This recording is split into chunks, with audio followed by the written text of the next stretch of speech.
A paz de Jesus e o amor de Maria, meu irmão, estamos aqui mais uma noite, mais uma terça-feira, para partilharmos as riquezas da nossa doutrina católica. E hoje com um tema extremamente católico, ou seja, extremamente universal, como a gente viu naquele vídeo Porque a Igreja é Católica. O tema de hoje, a Ave Maria está na Bíblia? Nós vamos responder essa pergunta. Mas antes, se inscreva no nosso canal, clique lá no sininho para quando um vídeo nosso subir, você receber a notificação, tá ok? Já dê o like, porque eu tenho certeza que o vídeo de hoje será maravilhoso. E compartilhe já agora, compartilhe aí com seus amigos, seus irmãos da igreja, porque eu sei que muitos têm essa dúvida. Será que a Ave Maria está na Bíblia? Se você não é católico, talvez você aprendeu que é uma oração até de idolatria, né? Eu já ouvi isso. Lembrando que eu também já fui protestante. Enfim, vamos conversar muito sobre isso hoje. Mas antes, chama a vinheta.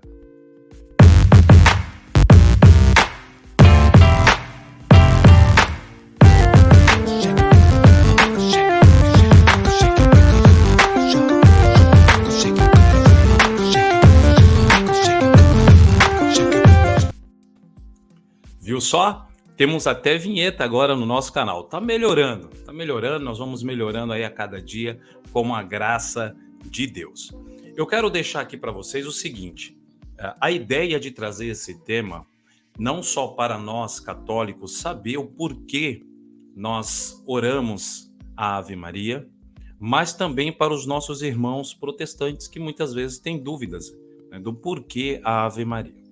Outra coisa que eu quero deixar claro é que eu vou usar aqui as leituras da Bíblia evangélica. Eu falo protestante porque é o nome correto, né? A gente acaba chamando igreja evangélica, mas igreja evangélica é toda aquela que vive do evangelho. Quando Lutero, né, no cisma de Lutero, né, é o protesto de Lutero, então surge a igreja protestante, tá bom? Então pode ser que em algum momento eu chame protestante ou outras vezes evangélica, é a mesma coisa para vocês entenderem. Eu vou usar a Bíblia aqui evangélica, tá bom? Com a tradução evangélica da Bíblia protestante. Entendido assim? Vamos lá? Eu espero que você já tenha aí inscrito no nosso canal. Se não, inscreve-se agora, clica no sininho e vamos lá. Primeiro, eu quero trazer alguns dados históricos, tá bom? Alguns dados históricos. Vamos lá.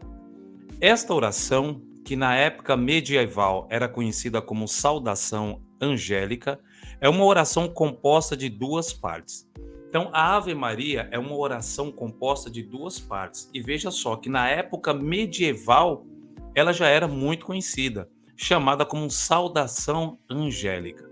Então, a primeira parte, que é a Ave Maria, é um louvor. Um louvor por quê? Porque veio de Deus. Um louvor porque era a promessa que o povo de Israel estava aguardando, no qual veio pelo ventre de Maria. A segunda parte é a Santa Maria. E aí é uma súplica. Nós vamos entender cada uma dessas duas partes no nosso aprofundamento de hoje, tá bom? O seu uso como fórmula de oração começou nos mosteiros em torno do ano 1000 e foi aos poucos se difundindo, tornando-se universal após o século XIII. Então veja só para a gente clarear algumas situações. A igreja protestante, igreja evangélica, ela surge no século XVI com Lutero. Então, antes de surgir a igreja protestante, a oração já era universal após o século XIII, antes do surgimento. Nós vamos perceber ainda hoje que essa oração já era feita, inclusive, nos primeiros séculos da igreja, tá bom? Só alguns dados históricos para a gente dar sequência no nosso estudo de hoje. Outra coisa, há 2 manuscritos anglo-saxões preservados no Museu Britânico, um deles datado por volta de 1030. Então, há documentos históricos, inclusive há 2 aí preservados no Museu Britânico para quem quiser se aprofundar.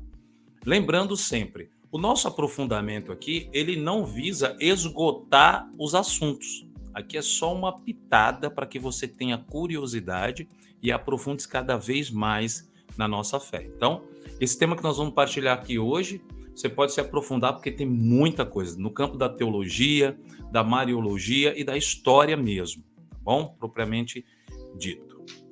Vamos lá, vamos dar sequência na nossa formação de hoje. Cada parte da oração da Ave Maria tem um significado baseado nas Sagradas Escrituras e na tradição. Que tal refletirmos um pouco sobre cada parte desta oração? É aí que vem. Eu também, né, eu fui protestante de duas denominações, que não cabe aqui falar, e em algum momento da vida eu olhava assim as pessoas e falava assim, nossa, eles ficam fazendo essa oração repetitiva, né? E até usava o evangelho, mas às vezes por ignorância a gente erra. Deus conhece o nosso coração e nos dá a graça de conhecer a verdade. Deus é maravilhoso. Vamos lá! Ao dizer ave cheia de graça, o anjo não fez uma simples saudação a Maria. Ele dá a sequência à maravilhosa notícia, a boa nova, através da expressão o Senhor é convosco. Lucas 1, 26 a 28, vamos pegar aqui uma tradução da Bíblia protestante para vocês terem um conhecimento melhor. Deixa eu só arrumar aqui a tela, vou ocultar essa parte. Vamos lá. Tá assim em Lucas 1, 26 a 28. E no 6º mês foi o anjo Gabriel enviado por Deus. O anjo Gabriel foi enviado por Deus a uma cidade da Galiléia chamada Nazaré, a uma virgem desposada com um homem cujo nome era José, da casa de Davi. E o nome da virgem era Maria. E entrando o anjo aonde ela estava, disse: Salve, agraciada, o Senhor é contigo. Bendita és tu entre as mulheres. Então, tá aí a primeira parte da Ave Maria. E aí tá salve ou ave, é a mesma saudação na língua daquele tempo. Então, usa-se tanto salve como ave. Ave agraciada, o Senhor é contigo. Bendita és tu entre as mulheres. Tá aí a primeira parte. Ave cheia de graça, ou como aqui está nessa tradução, salve agraciada, o Senhor é contigo. Bendita és tu entre as mulheres. Veja, é o próprio anjo quem diz. O anjo Gabriel enviado por Deus. Então essa primeira parte aí está na Sagrada Escritura e são palavras vindas do céu. É um anjo quem diz. Ave agraciada, o Senhor é contigo. E aí, vamos dar sequência. Bendito é o fruto do teu ventre. Isabel contrapõe Maria a Eva. Enquanto esta quis tomar para si o fruto da árvore, no caso Eva, aquela entrega o fruto do seu ventre, ou seja, Maria entrega o fruto do ventre dela, que é Jesus. Isso está em Lucas 1, 39 a 45. Vamos lá. Nessa tradução. E aconteceu que, ao ouvir Isabel a saudação de Maria, então veja só, Maria recebe aquela saudação do anjo e vai até a casa de Isabel, sua prima, para ajudá-la, porque o anjo diz que ela está grávida já no 6º mês. Então, ao ouvir Isabel a saudação de Maria, a criancinha saltou no seu ventre. Veja que lindo. E Isabel foi cheia do Espírito Santo.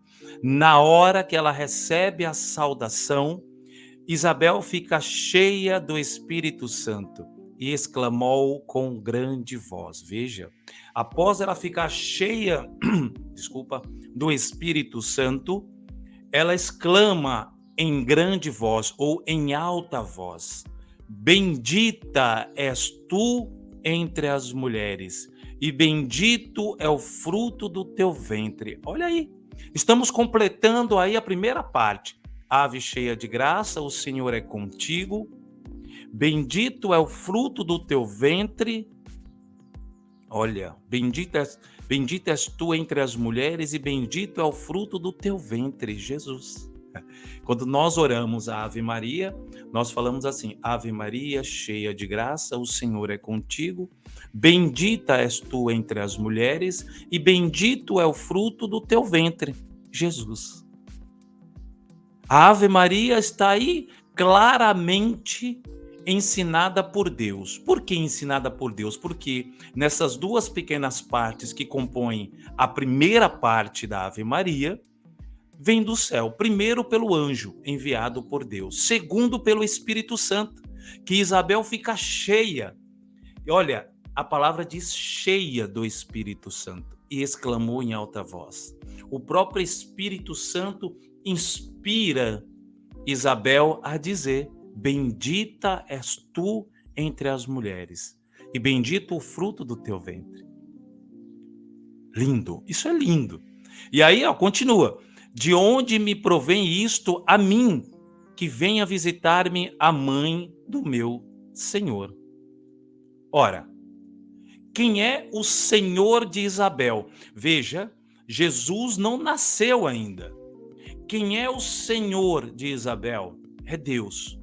A segunda parte vai dizer Santa Maria, Mãe de Deus. Nós vamos voltar nessa Mãe de Deus daqui a pouco, nós vamos explicar por que Santa Maria. Tá ok? Qualquer dúvida, coloque aí as suas dúvidas aí no comentário, nós vamos responder uma por uma, fiquem tranquilos. E na última terça-feira do mês, a nossa reunião no Google Meet para tirar todas as dúvidas das lives do mês. Vamos voltar aqui à nossa tela. Santa Maria. Então, nós falamos Santa Maria, Mãe de Deus. Santa Maria por quê? A própria palavra de Deus diz assim: sede santos porque eu sou santo. Levítico 11:44. E depois, pois está escrito, sejam santos porque eu sou santo. Em 1 Pedro 1:16, nós vamos ver aqui também na tradução da Bíblia protestante. Porque eu sou o Senhor vosso Deus. Portanto, vós vos santificareis e sereis santos, porque eu sou santo. Levítico 11:44. Há uma ordem de Deus aí. Há uma ordem. Ele diz: porque eu sou o Senhor vosso Deus. Portanto, vós vos santificareis e sereis santos, porque eu sou santo. É uma ordem ser santo. Então, falar Santa Maria, Mãe de Deus, Santa Maria, não é errado, porque é uma ordem. E veja, ser a mãe, só o fato de ser a mãe de Jesus já a torna santa. Por quê?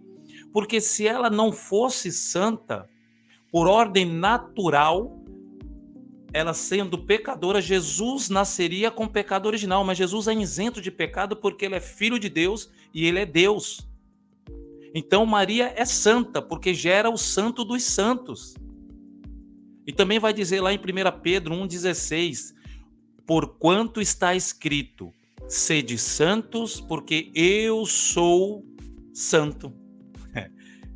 Então, é uma ordem de Deus. Maria, sendo mãe de Jesus, o santo do santo, ela já se torna santa, não por graça própria, mas por graça de Deus. Porque o anjo vai dizer em Lucas 1, encontrastes graça diante de Deus. Porque é Deus quem dá a graça a Maria, da santidade. A santidade é uma graça de Deus. E aí, vamos descer aqui.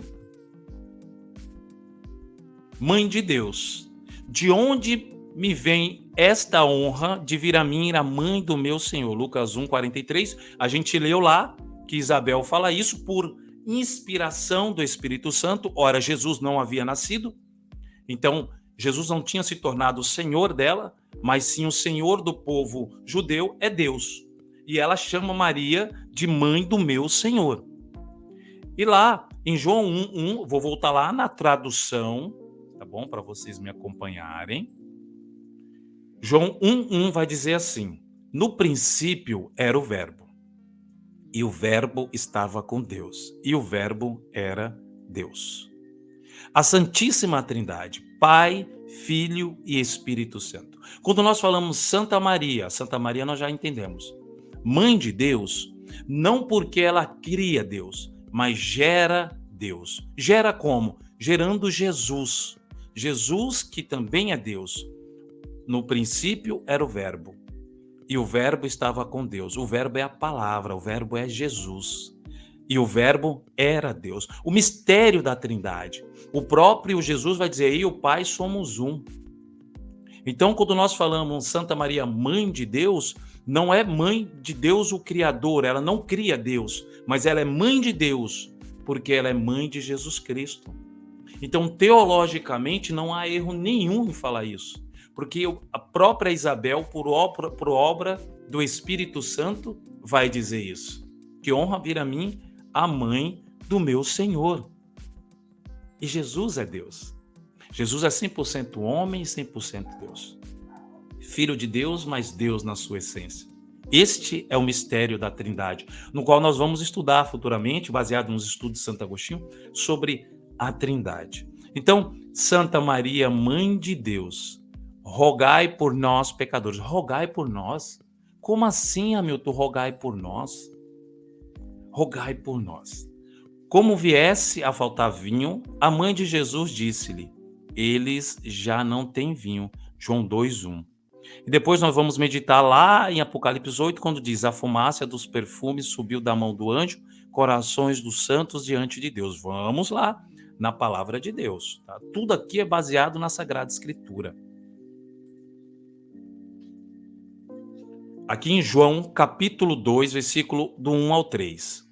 E ao terceiro dia, fizeram-se umas bodas em Caná da Galileia, e estava ali a mãe de Jesus. O evangelista já quer deixar muito bem claro no primeiro versículo, e estava ali a mãe de Jesus. E aí vai dizer, e foi também convidado Jesus e seus discípulos para as bodas. E faltando o vinho, a mãe de Jesus lhes disse, não tem vinho. Então, no plano, porque as pessoas vão dizer, mas tá bom, lá Maria estava ali, em Jerusalém, na festa, ela viu a necessidade e fez o pedido a Jesus. Sim, porque o papel da mãe é olhar as necessidades dos filhos. E ela olha aquela necessidade e roga por aquele casal. Era uma grande vergonha, nós que estudamos aí o costume judaico, a Sagrada Escritura, faltar vinho numa festa de casamento. O casamento judeu durava até 7 dias. Se faltar vinho, seria uma vergonha. Maria intercede por aquele casal, levando até Jesus esta necessidade. Jesus até vai dizer que não era ainda o momento dele manifestar-se em público, mas ele faz o milagre, ou seja, ele antecipa a pedido da sua mãe. Mas Hamilton, tá bom, ela estava na festa, mas e agora? Ela continua pedindo? Claro. Os santos estão no céu. E os santos não estão somente adorando. Nós vamos ver isso agora na Sagrada Escritura. Apocalipse 8, do 1 ao 4. Diz assim, isso é uma revelação, uma visão que João teve. João, na ilha de Pátmos, tem uma visão da glória, tem uma visão do céu. E ele diz assim, e havendo aberto o 7º selo, fez silêncio no céu. Ou seja, isso está acontecendo no céu, quase por meia hora. E viu os 7 anjos que estavam diante de Deus, e foram-lhe dadas 7 trombetas. E veio outro anjo, e pôs-se junto ao altar. Então veio um outro anjo, se colocou diante do altar, tendo um incensário de ouro, e foi-lhe dado muito incenso, para o pôr com as orações de todos os santos sobre o altar de ouro que está diante do trono. Veja, há um anjo que recolhe as orações dos santos que está sobre o altar de ouro que está diante do trono de Deus.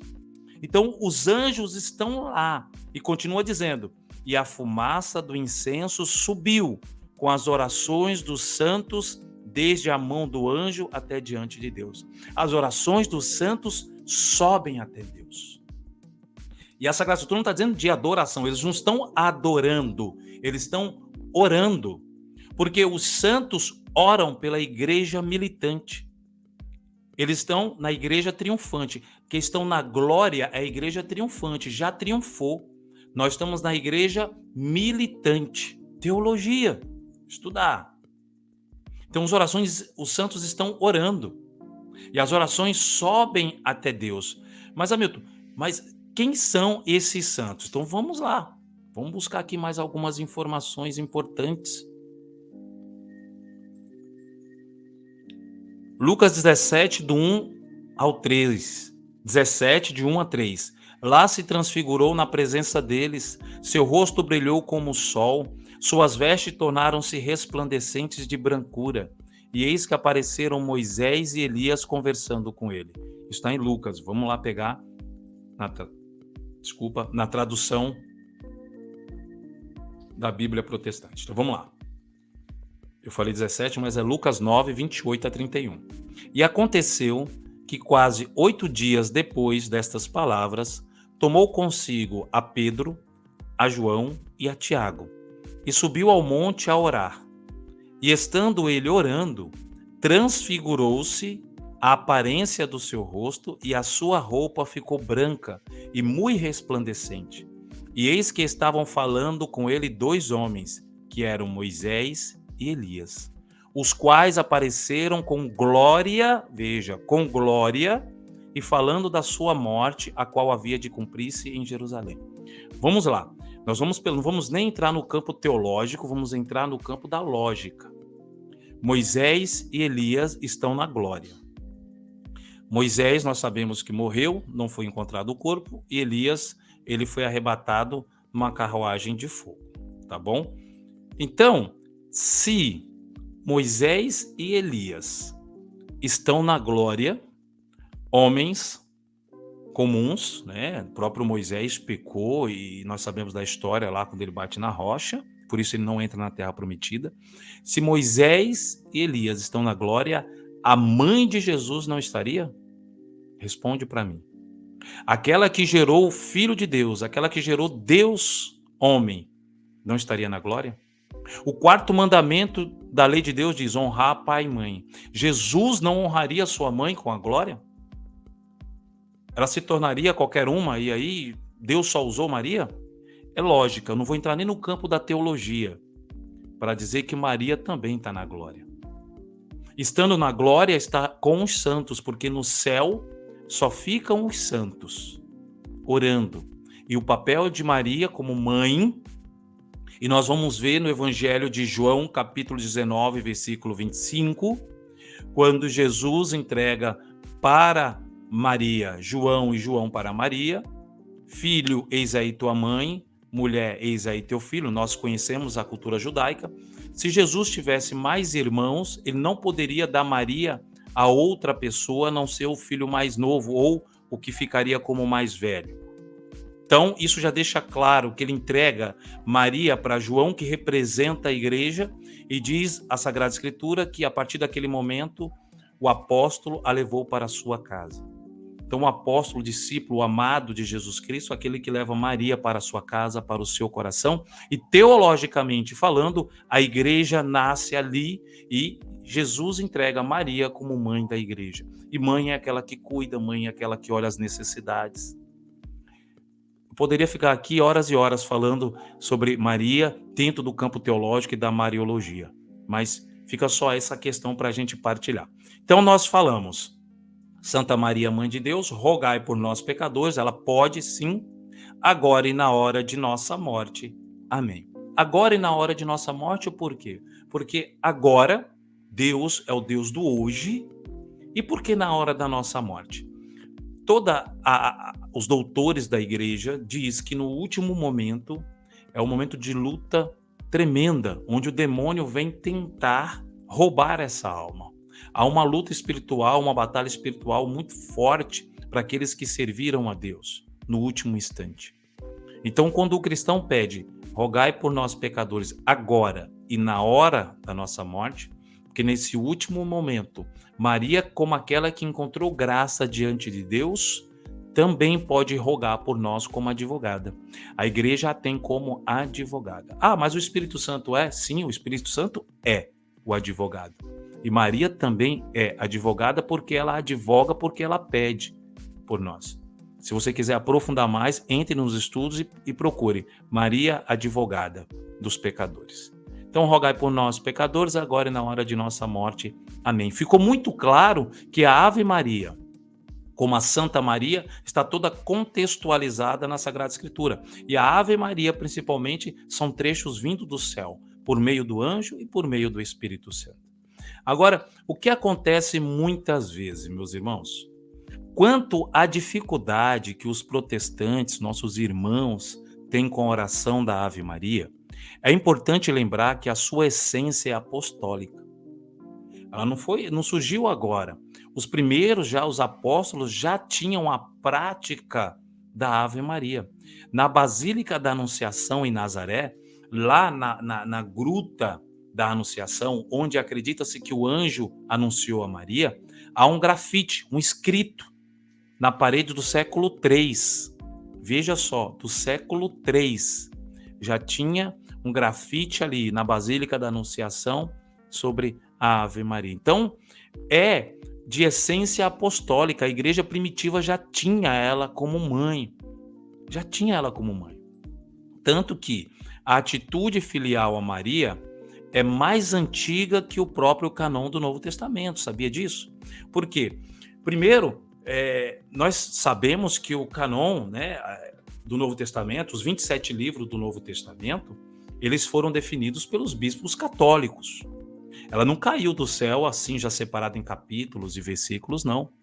Nós também vamos fazer um dia de aprofundamento, trazer para vocês como que foi montado o cânon do Novo Testamento, onde os bispos católicos se reuniram em oração, pediram a graça do Espírito Santo, para que Deus mostrasse quais eram os livros inspirados, para ser formado aí o cânon, livros inspirados por Deus. Então, a atitude filial a Maria, ela é mais antiga que o cânon do Novo Testamento. Então, é incoerente a atitude de quem, reconhecendo inspirados os 27 livros escolhidos pelos bispos da Igreja Católica, rejeite a devoção a Maria. Então, como eu posso dizer? É incoerente, a palavra é essa. Se eu digo que eu acredito nos 27 livros do Novo Testamento, sendo que foram trabalhados, lógico, em oração, mas pelos bispos da Igreja Católica, como não, né, aderir a essa atitude filial a Maria, sendo que é mais antiga, é muito mais antiga que o próprio cânon do Novo Testamento. Os primeiros apóstolos, os primeiros papas, nós sabemos que Pedro é o primeiro papa, né? Pedro, apóstolo, príncipe dos apóstolos, como é moda agora, dá um Google aí e vê os papas desde Pedro até hoje. Então, os primeiros papas, os primeiros apóstolos, né, os sucessores dos apóstolos, eles já tinham a devoção filial a Maria e já oravam a Ave Maria. Acontece que depois, inclusive, também nós vamos estudar o grande cisma. Martinho Lutero, embora Martinho Lutero era muito mariano, ele tira 7 livros da Sagrada Escritura. Porque, lembrando, tá? Até o século XVI, a Bíblia ela é completa como a que nós estudamos na Igreja Católica. Completa. Martinho Lutero tira 7 livros. Então, às vezes as pessoas falam assim, a Bíblia Católica tem 7 livros a mais. Não. A Bíblia Protestante tem 7 livros a menos, porque Martinho Lutero tira desse cânon. Tá bom? Mas nós vamos estudar isso. Isso aqui é só para a gente, uma pitada daquilo que vem pela frente. Tá bom, meus irmãos? Olha, eu quero agradecer, né, a paciência de vocês. Façam as perguntas, vamos responder aqui na medida do possível. Semana que vem teremos uma live maravilhosa com um convidado maravilhoso, o meu compadre Manuel Serpa. Nós vamos falar sobre a crise do cristianismo. Não perca, porque o cristianismo está passando toda essa crise, essa dificuldade. A gente vê pessoas frias espiritualmente. Vamos trabalhar alguns motivos, vamos trazer algumas notícias, fatos que estão acontecendo aí em vários países, inclusive também aqui no Brasil. Vamos compartilhar e nós contamos com a sua audiência, tá bom? Se você gostou desse vídeo, se você entende que é importante para outras pessoas, compartilhe. Chame pessoas para se inscrever. O YouTube, ele vê que as pessoas estão se engajando, então ele entrega cada vez mais. E se você tem algum tema para sugerir, também coloque aí nos comentários. Olha, fale sobre esse tema. Olha, aprofunda mais sobre isso aí, eu achei interessante, estou ainda com dúvida. Põe aí nos comentários, tá bom? Espero ter esclarecido aí. Se não ficou tudo esclarecido, peço também, coloque também no comentário, a gente aprofunda um pouco mais, tá bom? Deus te abençoe. Foi muito bom partilhar sobre isso, é um assunto que eu gosto.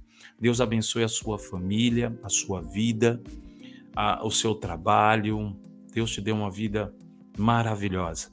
Você tem o direito de conhecer a verdade e eu tenho a obrigação de, conhecendo também, passar para vocês, e a gente aprende um com o outro. Deus te abençoe e até terça-feira que vem, se Deus quiser. Um beijo no seu coração.